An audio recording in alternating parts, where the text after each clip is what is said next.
everyone. Thanks for joining us for another MRCC Medicaid Minute. My name is Dina with Missouri Rural Crisis Center, and I'm joined today by one of our Medicaid ambassadors from our Community Voices for Medicaid project, Christi Lero, who is a licensed clinical social worker, and she's been practicing medical social work, really specializing in work with seniors and end-of-life care for about 7 years now. And we wanted to do a quick conversation just kind of about an aspect of Medicaid that doesn't really get talked about much. So thank you so much for joining us, Christi. Yeah, thanks for having me. My first question is, what kind of role does Medicaid play in end-of-life care? Yeah, so I think it's really important to kind of specify what are we talking about when we say end of life care? So end of life care can really be, chronic and terminal illness is really how we define what end of life care is. So sometimes that means palliative care, and sometimes that means more specific, end of life care. You're talking about 6 months or less. So that's kind of the window that we're talking about: chronic and terminal illness, and then leading up to, about 6 months or less of life. And so Medicaid plays a really important role in that window. Oftentimes when you're looking at chronic illness and terminal illness, you're going to the doctor a lot. And so Medicaid plays a huge role in helping cover a lot of those costs. And then specifically that window of, 6 months or less, if you enroll in what we know as hospice services, Medicaid covers 100% of hospice services related to your diagnosis or why you're using those end of life services. So that's a huge chunk of time and a huge chunk of money that people can really tap into some good resources there. Absolutely. And then, I know people tend to think, especially with our senior population, people think Medicare, and very often there's a dual eligibility situation. So, in a situation where both are at play, kind of who covers what on Medicaid and Medicare? Yeah, that's a really good question. A lot of times when you think of dual eligibility, that those two, Medicaid and Medicare, are kind of tossing things back and forth a little bit. So there's a lot of, well, if it's this or if it's that. So in those situations, it's really important to have somebody that you can talk to, a social worker, or, specifically with older adults, have an advocate, maybe a friend or a family member that you can talk to help you navigate those specific things, because they can kind of change depending on a lot of stuff.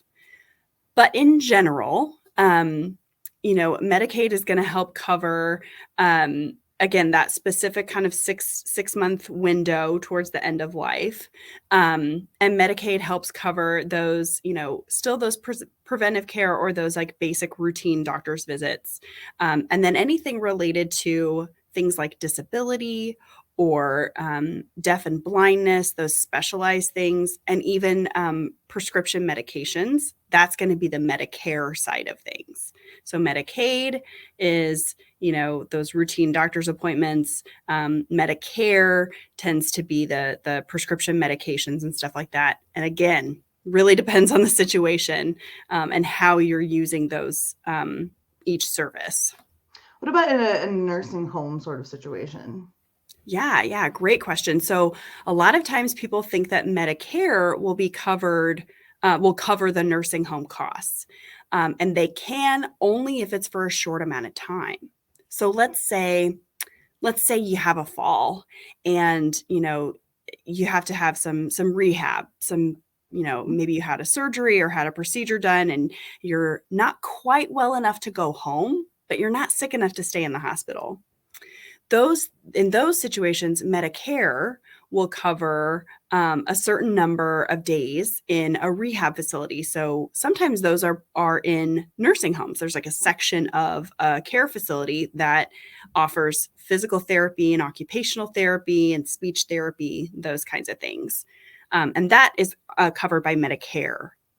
Medicaid can help cover long term. So if, let's say, you you've used the community resources available for staying at home as long as you can, and for whatever reason, you're working really hard to try and stay home, but that's just not going to work.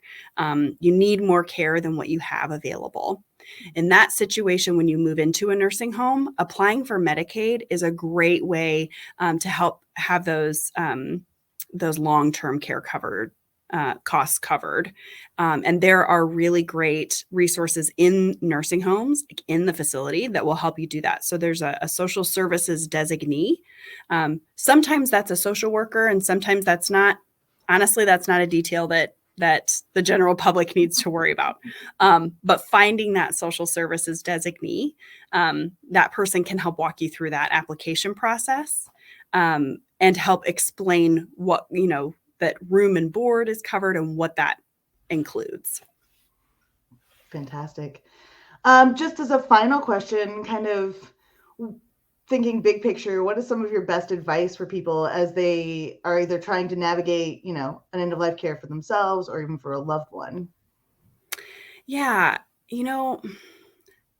I would always say have somebody there with you at doctor's appointments, or if you talk to somebody at a care facility, have another set of ears, because they're going to hear something or they're going to remember something that you might not.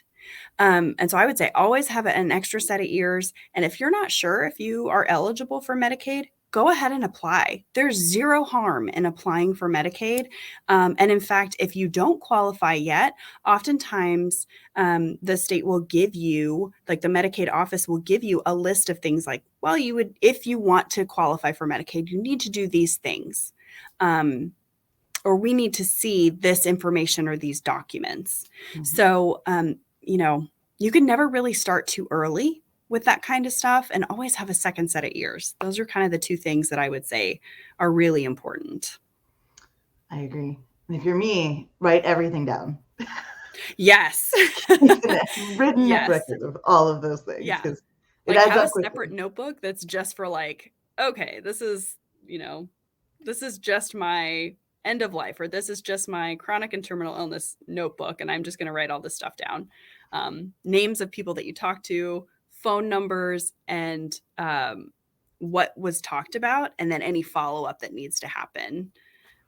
Those are all good things to write down. Absolutely. Well, this has been really informative. Thank you so much for joining us today, Christi. And for everyone else, please help us, share this information with folks you think it could be helpful for, and stay tuned for our next Medicaid Minute. We'll see you soon.